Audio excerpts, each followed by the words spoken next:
গুলি নাই আমাদের আছে। আপনি কেন গুলি বললেন কেন?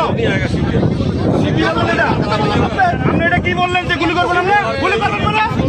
কেন গুলি করতে বলবো? গুলি করতে বলবো আপনি? কেন গুলি করতে বলবো?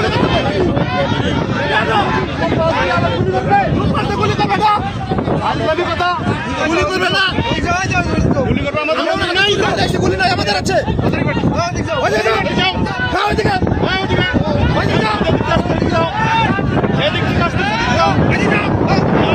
আজকে সকাল থেকে আমরা এখানে ছিলাম। সকালে একটা লোক এদিকে ঢোকার জন্য চেষ্টা করতেছিল। আমরা সকলেই লাঠি সোঁটা নিয়ে এখানে সর্বস্তরে প্রস্তুত ছিলাম যেন ভারতের একটা লোকও এখানে প্রবেশ না করতে পারে।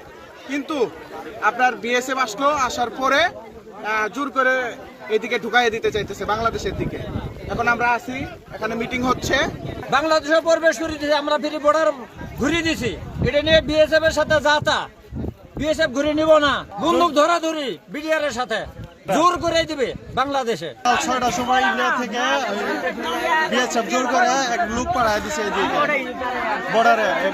পরে আমরা গ্রামের লোকজন সবাই আমরা আটকাইছি তারা। পরে বিটিআর আসার পরে মনে করেন যে দেখার পরে সবাই বিএসএফ আইসে অনেকটি আসার পরে মনে করেন যে কথা বলে আর কি জোর করে আর কি বাংলাদেশে দিব।